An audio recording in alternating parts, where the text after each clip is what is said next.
I'm Chuck Isenhart. I'm a realtor and a home inspector in Jacksonville, North Carolina. And the other day I made a video where I referenced encapsulation. I was talking about wood destroying fungus and what it does to crawl spaces. And I made a brief mention of encapsulation and pros and cons. But it prompted me to do a video specifically for encapsulation. And before I really get into it, I need to cite my credentials because I know it's going to cause some people to get pissy over my opinion. Those people are probably working for encapsulation companies and they've got a vested interest in doing an encapsulation and making money at your house. Now, my credentials, you know I'm a home inspector. Okay, but I've also got a state certification in the W phase of pest control. The W stands for wood, i.e. wood destroying organisms. Termites, powder post beetles, wood destroying fungus, okay, old house borers, anything that will destroy the wood in your home, okay. I've got 22 years of experience in crawl spaces doing inspections, and there are literally hundreds, and not the small hundreds, of crawl spaces across 6 counties that have my signature and date underneath them that when I was there, okay?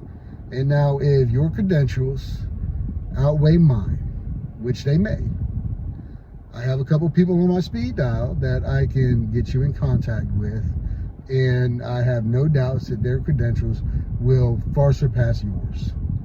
So getting into encapsulation, what is it?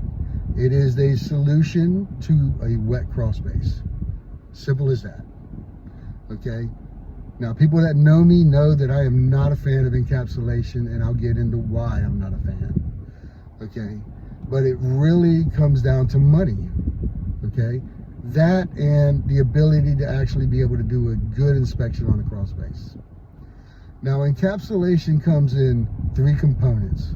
It's a vapor barrier, which is a layer of plastic that's laid on the ground underneath your house. And the purpose of it is to prevent ground moisture from evaporating up out of the ground and condensating in the crawl space, okay? Now, the code book only calls for a 6mm plastic underneath your house. Encapsulation goes from 10mm to 12mm and even thicker than that. That's not necessary. I can go to houses that I laid 6mm plastic in 20 years ago and find that plastic still in really good shape and doing the job it's intended to do. The other components are a sealed foundation wall.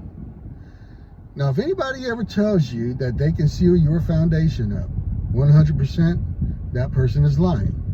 That will never happen. Not in a million years will that happen. And you don't want to cover your foundation wall because, like I just said, you cannot do an adequate inspection on it.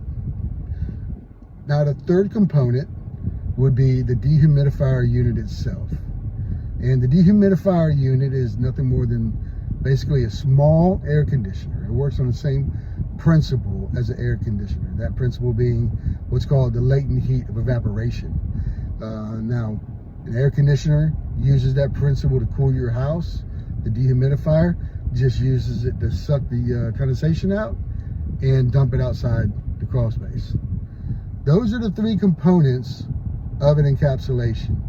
Now, if you live on a lot that is extremely wet, or the ground level underneath your house is below the outside grade, forming a bowl under your house, well, then you might need to also install a sub pump.